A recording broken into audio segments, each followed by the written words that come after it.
Director, and good evening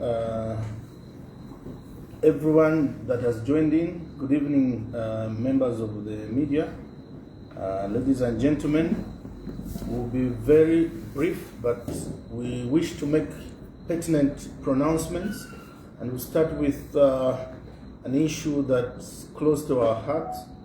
And because we saw the President and the Defense Forces making a statement that they will not condone violence, and I want to place it on record that only yesterday UPND cadres attacked us with guns and knives and pangas, as I posted on my page, and we reported to the police in Matero and in George, and they did not take the docket, but today they called and said, come and do the docket.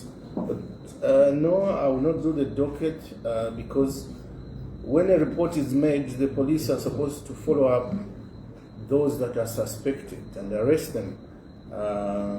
And also, even if I do the docket, chances are the case may not go anywhere because those elements, known elements of the UPND will go scot-free. We've been through this.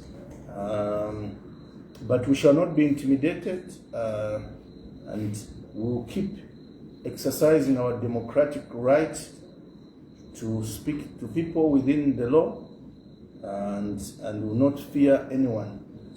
They've tried before to attack us. They've tried before. In the last general election, they knifed me, and at the rate things are going, they want to do it again.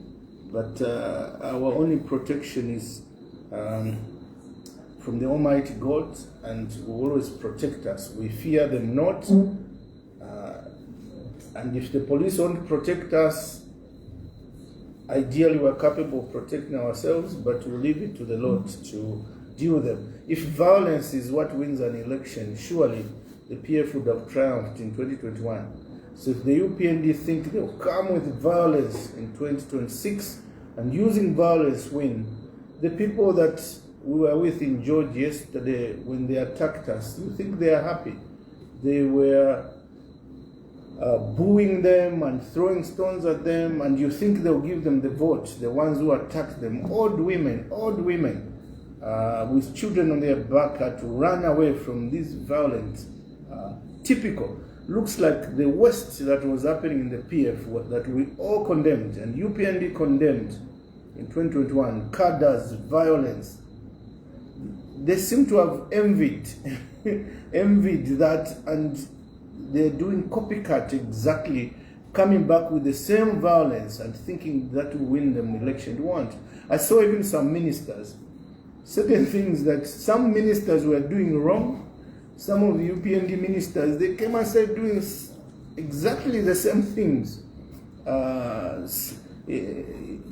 behaving in the same way, chilling in the same way, hanging out in the same way. They were envying those who were doing those things, and they come and do exactly the same thing. Same of the same. So that's on violence, but tomorrow I'll cooperate, and because the police called me, I'll go and give a docket to Matero, and let's see if they will arrest those people. He's a well-known cadre of UPND in Matero and in Lima. Is called Joe Boma, and you know Boma means, his first name is Joe, his last name is government. Boma means government. He terrorizes the hell out of everybody in George there at Kalingini Market. And when they saw him, they even said, Abuela Uyo. And for sure he comes out and with a gun and with knives, with pangas, and everyone scampered. And they beat whoever they could, tore our people's t-shirts and whatever, but that as it may be, did it bring them votes there? No, it just lost them votes. So we'll see if the police will arrest him. Now let me go to the real issue, why I've called this press conference, because it's pertinent and it has to do with the PF.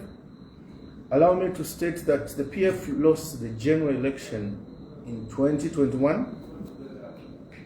August, exactly 5 years now about, and we had been in power for 10 years.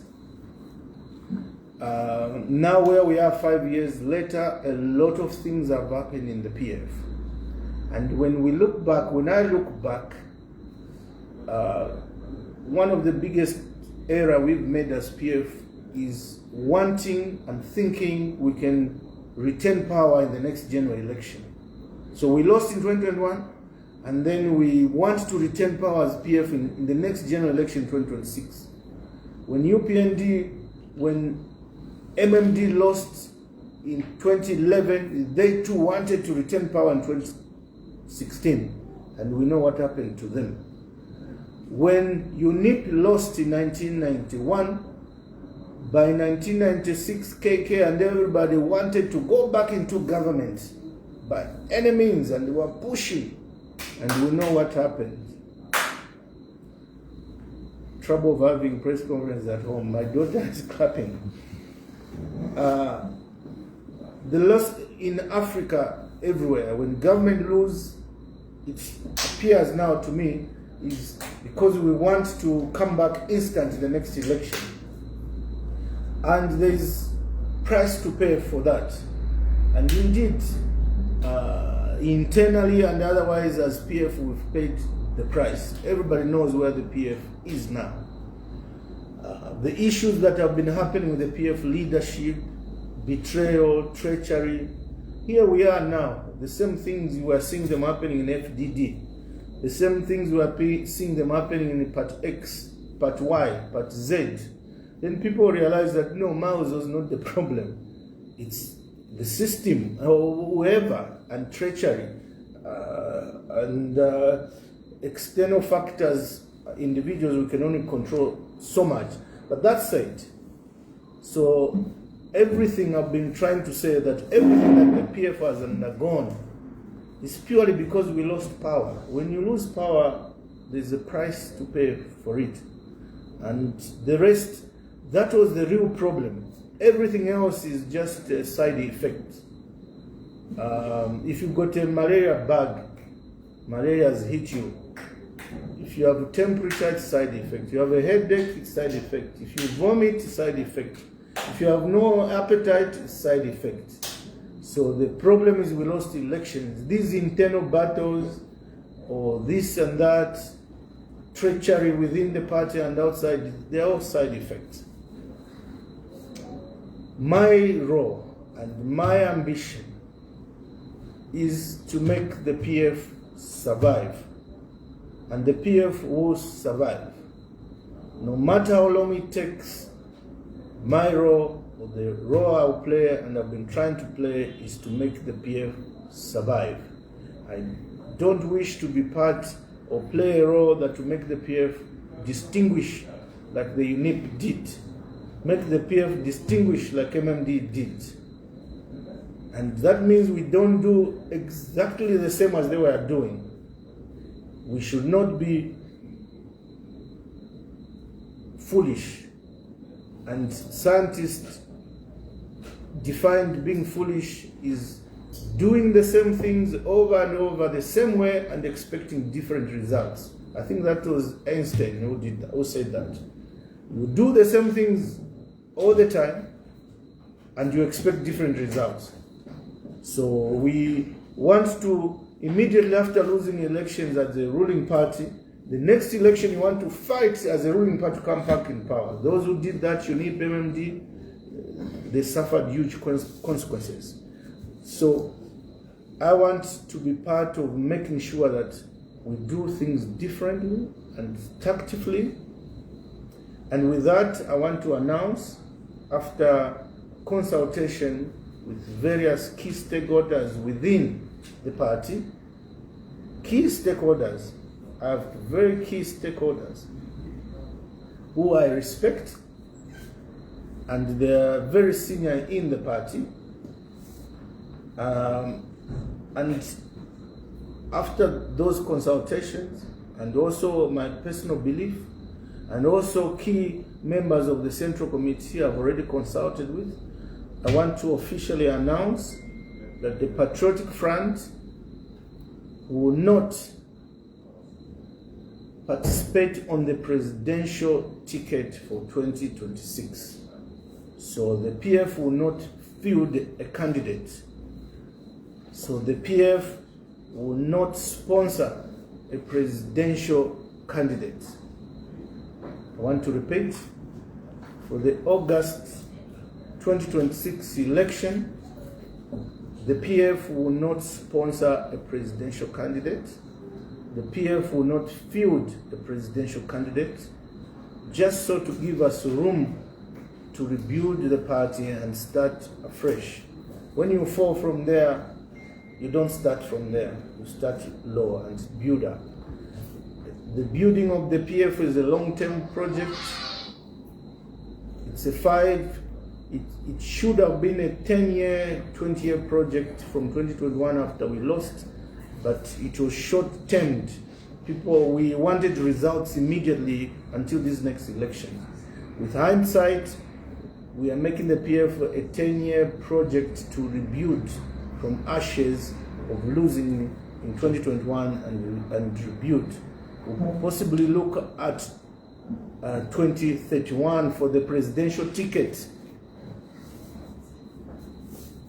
The question is, what will you do? We'll look at how we participate, and potentially, possibly we'll look at participating as MPs, as members of parliament in selected constituencies,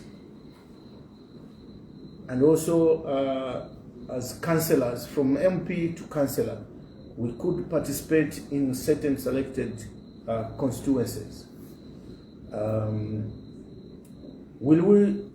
To what extent will we endorse anyone? Today, no. We are not endorsing any presidential candidate as PF. Maybe in due course. Will be to the determination of the central committees and of the PF and key stakeholders of the PF, trustees and senior members of the PF, so to speak. That's where we are, and if we do endorse, that will be after thorough consultations among key stakeholders, and that will be in due course. It will not be tonight, it will not be tomorrow. Possibly will not even be till nominations are closed. But at some point we could do it, or we could just concentrate on those MPs and councillors and mayors and council chairperson that will field. So that was the purpose of this press conference, is essentially to state that the PF will not participate. I'm joined here by the Tiende Alliance partner, president of his party, Brian Mutare, and basically stating what I have, and welcome my brother, and that's where we are. I can take one or two questions and before we conclude. And remember, it's PF that I've stated. Yes. Yes. I'd like to find out what has necessitated your pulling out from the presidential race as PF. Basically because that's what been the submission from key stakeholders. Don't forget, PF is one big family which has fragmented in many nomenclatures. Tonse Alliance is PF grouping. Pamozi Alliance of Makebi Zulu is PF grouping. Tonse Alliance of Brian Mundwire is PF grouping. CF of Hari Kalaba, that is a PF origin. That said, but within, we have key stakeholders. Never rule out Honorable Given Lubinda. May I put it on record that I am the legal president of the PF, but I must put it on record that Honorable Given Lubinda can be called a default president. PF possibly has many presidents, but I am the legal president. Don't forget, there's more than 4 judgments in the High Court of Zambia and 1 in the Constitution Court and indirectly 1 or 2 in the appeals courts that ratifies that Mao Sampa is the president of the PF, the legal president. There's no dispute on that. Wherever there's been disputes, the court have ruled that Mao Sampa is the president until 2028. So that is not under dispute. Even those who've appealed, they have the right to appeal, but that has not changed the fact that Mao Sampa is the president. If anybody would ever disagree with that, I can give them 1 judgment, 2 second, 3rd, 4th, almost 6 judgments. And when the court rules, that's law. And no one can dispute with that. They can only appeal until a ruling is made, but that decision made that Mao Sampa is president until 2028 is valid. But I've been cognizant that where we've come from in the last 5 years, we suffered so many mishaps, unintended, and caused fragmentation. And with the demise of our president, Edgar Chagwa Lungu, may he so rest in peace, I still continue to pray and hope that he can be put to rest sooner than later, but that's beyond my jurisdiction or my influence, so I can only watch and hope that we can put him to rest sooner. But for all the disposition on President given Lubinda, he is the de facto. De facto means for all intents and purposes, because President Lungu left him there as caretaker.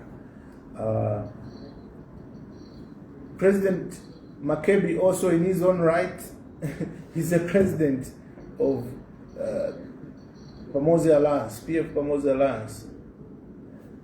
Honorable Mundubile also in his own right is president of PF Tonse Alliance. So there's all these presidents, but for me, I respect all of them. And for me, I'm the legal president also in this line. And for me, I wish unity. But for me, I want to put it on record that I recognize President given Lubinda as the moral or de facto president of the setup. So that's why I consult him a lot. I also consult Chishimba Kambwili. Don't forget, he was one of the pioneers of the PF and has been around for a long, long time. So when you ask me what has precipitated this, it's consultation with everyone. So where I am, decisions that I announce and make is not decisions that must please me. If that was the case, I would have been a candidate, easy. I would have raised is it 100,000 they were paying?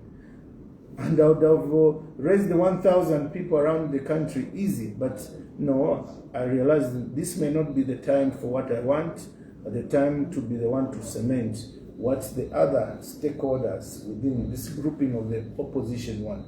I'm possibly one that has met nearly all those players. I've had a meeting with President Kalala in public and otherwise, or recently. I've had a meeting with Tonse leader, President Brian Mundubile, in the recent past. Even President Makebi, not directly, but through his people, we've had virtual meetings. I've had a meeting right here with Fred Membe, President of Socialist Party, and I've not made it hidden agenda. I've had meetings with President Brian Tade here, and we've made it public. That's how we've united as Tiende Alliance. So I've been consulting and speaking to everyone. The only people I've not had a meeting with is the ruling party, because I choose and I am in the opposition. Democracy thrives with the opposition. The donors, everybody out there, if there's no democracy in Zambia, if there's no opposition, it's not going to go well for this country. I'm appealing now to President HH and the ruling party. They must play democracy and beat opponents by the vote. The same way they beat the PF in 2021. It was through the vote. They were in the opposition. If they did it then, even now, they should do it through that process. Make their opponents lose through the ballot. And not when they are in power. Then they're trying to stop their opponents by stopping them from being on the ballot. So my appeal is they should let us file the MPs that we want to. They should let President Brian Mundvila and his alliance file as a candidate as he wishes, together with Makebi as they wish. They should let Harry Karawa file. They should let Fred Membe file, and any other presidential candidates that have come forward. Then, like they did in 2021, they should go battle it out in the 10 provinces, appealing to the residents or the citizens and the registered voters of around 8 million, and convince them and beat the opponents that way. Or the opponents will convince the voters to not vote for them. But this, what we are seeing, using the ECZ, the Electoral Commission, using the Register of Society to prevent participants, is not democracy. And we're calling on the donors to take keen interest. I do know, I worked at the Ministry of Finance. Most of these budget support are linked to good governance. They have to see that you are governing your country properly. And surely, if the elections, they will go on, like in Tanzania, without opponents. Look at what's happening in Tanzania. What did President Her Excellency Sahuru, the lady, achieve by bullying the opposition, put them in jail, prevent them from participating? I was there monitoring those elections. Nobody was allowed to participate, and they went with victory. Where has it ended up? The donors are cutting their support to Tanzania. She can hardly attend meetings at the AU, at the UN, or everywhere without being picked on. She hardly even goes. So is that where President HH wants to be? Afterwards, he bullies, stops his rivals, and he wins, and then the region will be laughing at him. The entire Africa will be laughing at him. We know what happened in Malawi, in Botswana, in elsewhere. Democracy prevails, and Zambia, we are known for respecting democracy. Since KK, he handed over peacefully. Wherever we go in Africa, KK is applauded. MMD also lost under Arabi. May Arabi so rest in peace. Despite him crying, losing, it hurts. He handed over to SAT. Arabi's name, whenever it comes up everywhere, people miss him and love him. Edgar Lungu, may so rest in peace. Even him, he was sure, and we were sure would win, but the people decided and gave the vote to President HH, and he went and handed over heroes there. Here now, the biggest thing people remember about his tale is that he handed over power peacefully, and when his name comes up, people love him and miss him. Now, does HH want to be the one to be remembered that he does not allow democracy? President Edgar Lungu in 2021 allowed democracy. I'm aware there were people who were telling him, no, do this, stop this election, use the army, use the police. I'm aware, and he said, no, let the people's will prevail. And he handed over power. It's unfortunate he's died, may he so rest in peace. But that's the appeal to President HH. And yet, UPN tells us they are very popular. So may they allow Zambians. And Zambians don't like to stop them. Allow them to choose amongst all those who have applied. When Roosevelt, Simboy, to help them file, allow them. Whoever wants 30 of them. In Tanzania, I think there were 60. In Uganda, there are 60. Allow them and beat them to the ballot. But don't stop them using the ECZ. That's the appeal to the ECZ chairperson, Madam Zalomis, and the CEO, Mr. Kasaro. Even Register of Society. Don't be the ones being abused to stop people from participating. Let the game be played, and you are saying HH has performed. Let him exhibit that through the results. Now you are on a poor position yourselves. You are saying, no, we're in front. But then Nambalas wants to start. You are saying, don't start the race. But why are you fearing? You're already in front. So that's my appeal. Let the people participate. Let Zambians choose who they want, whoever that is. Let them vote. Stop the violence. It's no violence has ever won any political party. UNIP had the vigilante in 1991. They used to beat those people. What happened? Results came. UNIP lost badly. MMD had cadres. They used to beat. What happened? We won as PF. PF were cadres who were violent. What happened? We lost. So even UPND, if you want to advance violence, the president and the army commanders issue a statement that they will not condone violence from the opposition or the ruling. The proof is in the pudding. We were attacked in material. Evidence in there. We filed in. For just greeting the people. Whenever I go in material, they know it's me. They come where I am and they greet me. And I was telling them my term was finished. Before we could finish it, UPND people came with guns, brandishing a gun. We reported, have those people been arrested? The well-known chap is called Joe Boma. So let what the statements are made by the president and the armed forces commanders to be followed by action. That material incident is there, reported at Material Police Station. It doesn't need to wait for me to go and file a docket. No, we've told you attacked us. The evidence is there. Thank you very much. Again, the summary of it has been said, and we'll call another press conference if we need to in due course. Thank you. Any other question before we close? Maybe your last appeal to your members, especially those who were obviously on your side, thinking you're going to field a candidate from your side, what direction would you give to them? It's just to say that everything that is said and done is in the best interest of the party. The party must come first. The party called PF now is gone through a lot.